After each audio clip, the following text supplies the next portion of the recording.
Welcome to the Prop Market. I'm your host, the Prop King, and today I have my 2024 college football week 2 prop picks and my best bets.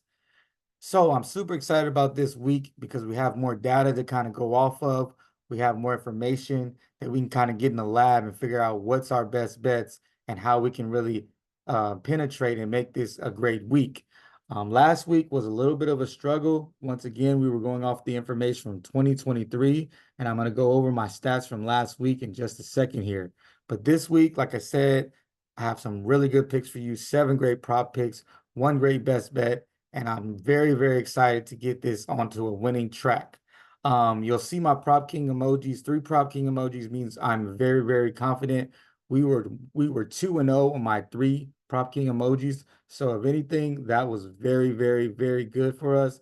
So let's keep that going, of course. Now let's get to my full stats from last week. We went 5-6. That's 45%. 45% is not going to cut it. It's not profitable. I'm not satisfied with that. We're definitely going to do better with this week. We had some bad beats, and like I said, there was some situations where it was just a bad read, like Smith from Houston. Who knew he was going to look so bad? Some of these guys you just really didn't know. But this week, like I said, we got a better idea of how they're going to play this season. So with all that being said, let's go ahead and get to my first pick, and it's Quinn Ewers from the University of Texas. You see 3 Prop King emojis for him. Last week, passing yards was at 260. I got him projected at 253. Now he's going against the Michigan Wolverines defense, who is very, very good. All around, they're a good defense. But I feel like Texas has some really good offensive guys as well. Um, Michigan's offense was just horrible. So I see there being a lot of opportunity for Quinn Ewers to be on the field. I see a lot of 3-and-outs in Michigan's future. Um, really good, 3 really good wideouts for Texas. Weapons all over the field. Keep in mind, he got 260 yards, but this was only in 3 quarters. Now I get it. They weren't playing a really great team there, playing Colorado State. But Quinn Ewers, man, this guy has a history of playing well. And I can honestly say that he's got, Manning right on his back. And this dude's super laser focused to keep his job. His numbers at over, I got him over 240 passing yards. That's not a lot of yards for a guy that's going to have to throw the football because I don't feel like the running game is going to work versus the Michigan defense. Next guy is Dylan Raiola from Nebraska, 5-star, 5-star recruit, very highly touted, wants to be Patrick Mahomes. Last week he threw for 238 yards, also in three quarters. He didn't play the whole game. He had limited action. Now this was against the UTEP Miners, but you can't tell me that Colorado has much better defense. They don't have a much better defense than UTEP. Trust me. Colorado's defense is really, really bad. I would go almost to horrible. So I have him projected at 246 this week, which is a little bit higher, not just because he's playing longer, but also he's playing Colorado's defense. And then here's another thing about Colorado's defense. While their defense is horrible, their offense is really good. So Nebraska's going to have to score to keep up with this offense. Now, last year, Colorado got the win. I think there's a lot of revenge factor here for Nebraska. Even if Nebraska's winning, I see them piling on the way Colorado kind of celebrated on their football field last year. So I really, really like this over for Dylan Raiola. I got him over 234 passing yards. You see, it's less than last week when he only played 3 quarters, and he's going to play the whole game against a bad defense and he's going to have to score with a really good offense. Next guy is Maalik Murphy from Duke, transferred from University of Texas. A lot of people don't know a lot about this guy. 291 passing yards last week, but here's the kicker. He had 40 pass attempts, so he threw the ball 40 times. That's a lot of throwing. Projected passing yards is 231. So you see, I even have him coming down almost 50 yards. And guess what? He's still way over the number they're putting up for him. Now, Northwestern, they do have a good optimistic defense, but I don't love their offense. Um, the secondary is not their strength. Maalik Murphy has a lot of weapons. If they keep the same game script and he gets the same usage as last week, he should blow this number out of the park. He's at over 203 passing yards. Last week he was at 291. That's almost an 87-yard difference. we got to take that. That value is just too high for me. I don't really care what they say. He should get over 203 passing yards.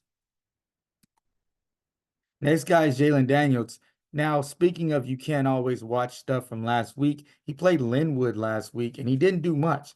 He only threw for 148 yards, unperformed in my opinion. Now he has three great wide receivers, a very experienced wide receivers. His three top receivers are returning this year. I think this week they're going to get active. His usage rate is going to go up. Last week they were just trying to get out of that game versus Linwood, didn't want to show too much. But this week, I think they're going to go and have to play a lot better versus Illinois defense. This Illinois defense is going to there to stop the run. They're going to make Jalen Daniels kind of make plays, which I believe he can do. I really believe that Jalen Daniels can come out there and make good plays with the football. But like I said, Illinois will be trying to run the ball. This game might be a little slower than you would think, and that's why the number is kind of low. But I still like him over 196 passing yards for a guy who I felt could possibly be a Heisman Trophy candidate. Next guy, I got three Prop King emojis for Grayson McCall, North Carolina State. I actually got a chance to watch a lot of this game last week, and boy, did they struggle versus a Western Carolina team that a lot of people weren't giving credit for. Now, last week he threw from 318 passing yards. I'm not going to pay too much attention to that because, yes, their defense wasn't very good, North Carolina State, but Western Carolina could not stop the athletes that North Carolina State has. But I am expecting him to do, well again this week. He threw 40 times. I see them kind of opening up the playbook for him a little bit. This guy's has a history of playing really, really well. This game is going to be a tougher game than he has faced, of course, but I still feel like Grayson McCall is going to have a great week. I like his passing receivers are really good. I like Concepcion. I think he's probably one of the best receivers in college football at this moment. So with all that being said, I like Grayson McCall. I like his over 237 passing yards. They actually took this off the board for a little while. They put it back on. It's at 240 now. I still will smash that pick. I love Grayson McCall over 237 passing yards. Next guy is Colston Loveland from Michigan, tight end. Okay. He plays like old school tight end, man. He's going to get in there and block, but he's also going to catch the ball. He reminds me a lot of Travis Kelce. Now, I know that's a big praise, but I really like his route running. He has really good hands. And if you watch the game last week, he was the only offensive factor that scared anybody on that whole Michigan offense. Now, their quarterback, he's not going to really want to throw it outside the numbers. So he's going to be looking for a lot of inside curl routes, easy passes, and those are going to be the Colston Loveland. He will get open 3 or 4 times. Last week he had 87 receptions. I have him projected for receiving yards. This week I have him projected at 45 receiving yards, which is still low for him. His over was set at 35 receiving yards to start off with. It's kind of went up a little bit, I believe, but go ahead and grab it right now before it goes up any higher. I love Colston Loveland over 35 receiving yards. Next guy is Omarion Hampton. I got to watch the UNC game last week, and I will say this guy was running his butt off. Uh, he had 30 carries, and the offensive line was, opening up some holes, but not as many as I thought. This team is definitely going to struggle with the passing game. They're going with their second string quarterback, first string quarterbacks out for the season. If you watch Mac Brown, he looked like he wants to run the ball a lot. Even though they're playing a team that's not so great, I think there's going to be a lot of huge runs that Omarion Hampton is going to break at the beginning, and hopefully he gets the ball enough to go over this line of 115 rushing yards. But like I said, he's the only offensive guy they have. So if this game does become a blowout, it's going to be because he has ran the ball very, very well. Because offensively, they're not going to probably be able to throw the ball too often. So I love this pick for over 115 rushing yards for Omarion Hampton. To my one pick, I have Colorado versus Nebraska over 58.5. I kind of touched on why I like this pick, Number one reason, Colorado has a really good offense. Four stud wide receivers. They can't really run the football. So that means this game is going to be going pass, pass, pass. Shedeur Sanders, probably one of the best quarterbacks that we have in college football. Hopefully you watch my season total pick because I already picked him and he has looked like he's going to cash in for me if he can stay healthy. Um, Look at Nebraska. They do have offensive firepower as well. They will score because Colorado's defense is so bad. Colorado's the perfect team to bet overs with.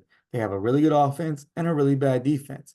You can't beat that. Nebraska's defense is improved, but they're not going to be able to stop Colorado from scoring. Colorado's going to find their way in the end zone. Shedeur is going to find his receivers. Travis Hunter is going to find his way, and Nebraska is going to find their way because Colorado just can't stop anybody. So I love this over 58.5 for Colorado versus Nebraska.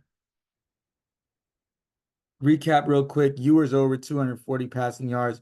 Raiola over 234. Murphy over 203.